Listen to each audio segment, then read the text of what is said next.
મહાતીર્થ મહાત્મય. હે ઇન્દ્ર, સાંભળ. આ સિદ્ધગિરિનું 5મું શિખર રેવતગિરી ગિરનાર છે. તે 5મા જ્ઞાન કેવલ જ્ઞાનને આપવાવાળું છે.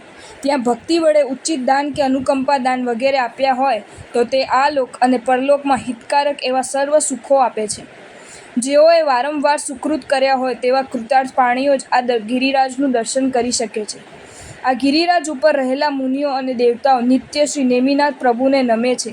અહીં અપ્સરાઓનો ગણ, ગંધર્વો, સિદ્ધ પુરુષો, વિદ્યાધરો અને નાગકુમારો નિર્મળ હૃદયથી સદા શ્રી નેમિનાથ પ્રભુની સેવા કરે છે. આ પવિત્ર પર્વત ઉપર બિલાડી અને ઉંદર, સિંહ અને હાથી, સર્પ અને મયુર પરસ્પરના જાતિવેરને શાંત કરીને રહેલા છે. અહીં વસંત આદિ 6 ઋતુઓ શ્રી નેમિનાથ પ્રભુને નમવાને માટે સદૈવ પ્રવર્તે છે. અહીં ઉલ્લાસથી નદીઓ શોભે છે. આની ચોતરફ પર્વતો શોભી રહ્યા છે. આની ચારે દિશાઓમાં 4 મહાનદીઓ રહેલી છે. અહીં હાથી પગલા વગેરે પવિત્ર કુંડો પરિપૂર્ણ જલ ભરેલા શોભે છે. શ્રી નેમિનાથ પ્રભુ બીજા પર્વતોને છોડી જેનો સર્વદા આશ્રય કરીને રહેલા છે તે આ રેવતગિરીની મહિમાનું વર્ણન કરવું અશક્ય છે. જેવી રીતે શત્રુંજય પર દાન આપવાથી અને તપશ્ચર્યા કરવાથી સુખની પ્રાપ્તિ થાય છે, તેવી રીતે અહીં પણ તે કરવાથી સુખની પ્રાપ્તિ થાય છે. હે ઇન્દ્ર, સર્વ પર્વતોના રાજા, આ રેવતગિરીનો પવિત્ર મહિમા તું સાંભળ. પૂર્વે માહેન્દ્ર કલ્પના મહેન્દ્ર નામે ઇન્દ્ર દેવોના સમૂહથી પરિવરેલા ચૈત્રી પૂર્ણિમાએ સિદ્ધાચલની યાત્રા કરવા આવ્યા હતા. ત્યાં યાત્રા કરીને વૈશાખી પૂર્ણિમાને આદરથી શ્રી નેમિનાથ પ્રભુને નમવા રેવતગિરી પર આવ્યા. કુંડો, નદીઓ અને સરોવરમાંથી જલ લઈ પ્રભુનો સ્નાત્ર કરી પૂજા કરી પ્રાસાદની બહાર નીકળ્યા. તે અવસરે કોઈ દેવે આવી મહેન્દ્રને કહ્યું કે સ્વામી, જ્ઞાનશિલા ઉપર કોઈ મુનિ બિરાજેલા છે અને ઉગ્ર તપ કરે છે. તે સાંભળતા જ મહેન્દ્ર ઊભા થઈ શ્રી જિનેશ્વરને નમી તે જ્ઞાનશિલા પાસે આવ્યા અને મુનિને નમસ્કાર કરીને તેમની આગળ બેઠા. તે વખતે સર્વ દેવોએ ત્યાં બેઠેલા ઇન્દ્રને પૂછ્યું, હે સ્વામી, આ મુનિ કોણ છે? અને આવો ઉગ્ર તપ કેમ કરે છે?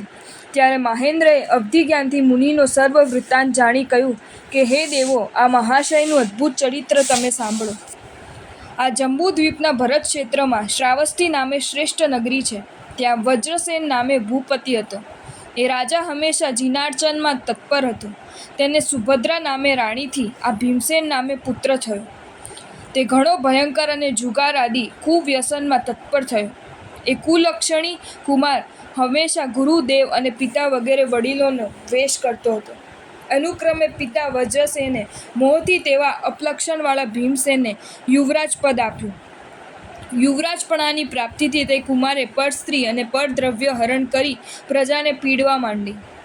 એક વખત ભીમસેનની દુર્નીતિથી દુઃખી થઈને પ્રજાએ રાજાને વિજ્ઞપ્તિ કરેલી કે હે પ્રજાપાલ, સર્વ પ્રજા રાજકુમારના અન્યાયથી કંઠ સુધી દુઃખમાં ડૂબી ગયેલી છે.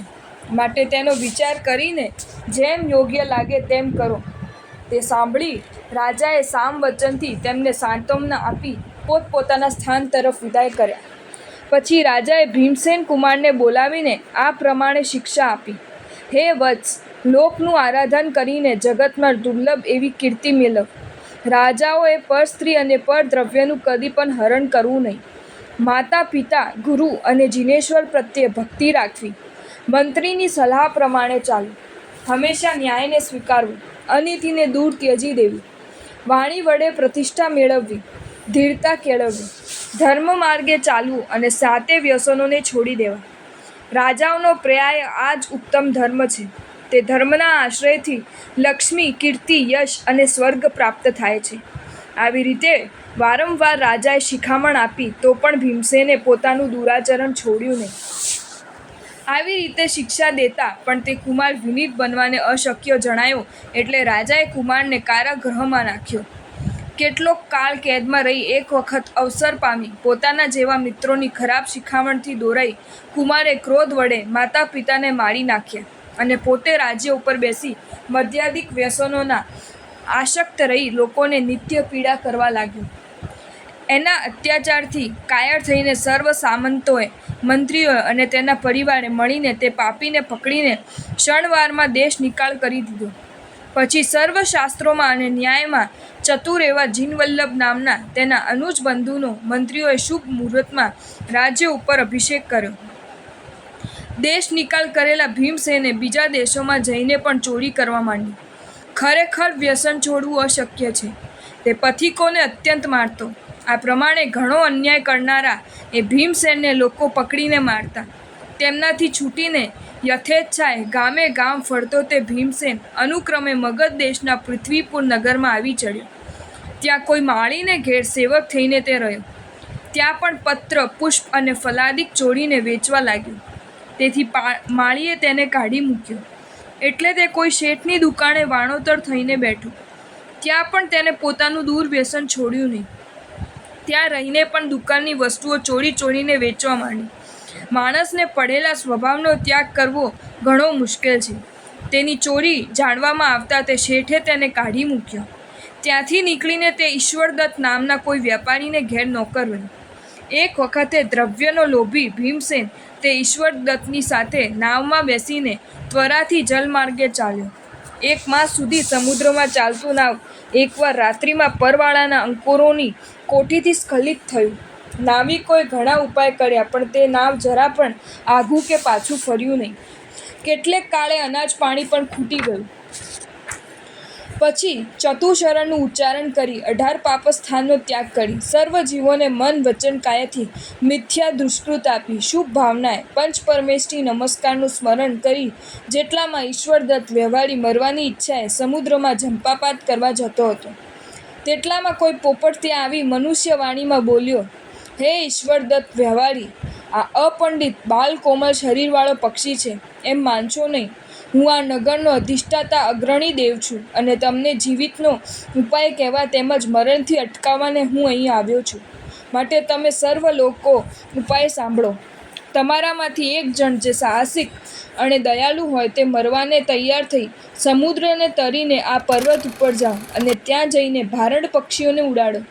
એટલે તેમની પાંખોનો ઝપાટાનો પવન તમારા વાહનને ચલાવશે. તેનાથી બાકીના સર્વને જીવિત પ્રાપ્ત થશે. આ પ્રમાણે તેને વચનને આદરથી સાંભળીને ઈશ્વરદત્તે વાહનમાં બેઠેલા સર્વ લોકોને ત્યાં જવા માટે પૂછવા માંડ્યું, પણ કોઈએ હા પાડી નહીં. પછી જ્યારે ત્યાં જવાનો લોભ બતાવ્યો ત્યારે પેલો ભીમસેન નિર્લજ્જ થઈ 100 દિનારના લોભથી સાગરને તરીને પર્વત ઉપર ગયો. તેણે ત્યાં જઈ ભારડ પક્ષીઓને ઉડાડ્યા. એટલે તેના પાંખોના પવનથી પરવળાના આવર્તમાંથી મુક્ત થઈ તે વાહન આગળ ચાલ્યું. પર્વત પર રહેલો ભીમસેન પોતાના મનમાં જીવિતનો ઉપાય વિચારતા કાંઈ ન સૂઝવાથી પેલા પોપટને શોધવા લાગ્યો. એટલામાં તે નજરે પડવાથી તત્કાલ ભીમસેને તે પોપટને કહ્યું, હે મહાપુરુષ, મને પણ વાહનની જેમ અહીંથી નીકળવાનો ઉપાય બતાવો. એ સાંભળી પોપટ બોલ્યો, હે ભીમસેન, તું જઈને આ સમુદ્રમાં પડ, એટલે તને આ જળમાં રહેલો કોઈ મહામત્સ્ય ગળી જશે અને તે કાંઠે નીકળશે. પછી જ્યારે તે ફૂફાડા કરે ત્યારે આ ઔષધિ તેના ગળામાં નાખજે, એટલે તેના મુખનું વિવર મોટું થઈને ઉઘાડું થશે. જ્યારે મગર તેમ કરે ત્યારે કાંઠા ઉપર નીકળી જજે. આ પ્રમાણે તારા જીવવાનો ઉપાય છે, તે સિવાય નહીં. આવી રીતે પોપટે કહ્યું. એટલે અતિ સાહસિક ભીમસેન તે ઉપાય કરીને સિંહળ દ્વીપને કાંઠે નીકળ્યો. સ્વસ્થ થઈને કાંઠા ઉપર તેને ફરવા માંડ્યું. ત્યાં જલાશય અને વૃક્ષોને જોઈ જલપાન કરીને તે વિશ્રાંત થયો. પછી ભીમસેન ત્યાંથી કોઈ દિશા ધારીને આગળ ચાલ્યો. કેટલાક ગાઉં ઉલ્લંઘન કરી ગયા પછી એક ત્રિદંડી સંન્યાસી તેને જોવામાં આવ્યો. તેને નમસ્કાર કર્યો. એટલે આશીર્વાદ દઈને તે સંન્યાસીએ હર્ષથી પૂછ્યું, હે ભદ્ર, તું કોણ છે અને આવા ગહન વનમાં કેમ ફરે છે? તું દુઃખી હોય તેમ જણાય છે, માટે સ્વસ્થ થા અને તારું જે દુઃખ હોય તે કહે. તેના વચનથી પ્રસન્ન થયેલા ભીમસેને કહ્યું, મુનિવર્ય, શું કહું? હું સર્વથા મંદ ભાગ્યવાળો છું. આ સંસારમાં જેટલા મહાદુઃખી, સૌભાગ્ય રહિત અને નિર્ભાગી પુરુષો છે તે સર્વમાં હું પ્રથમ છું એમ તમારે જાણી લેવું.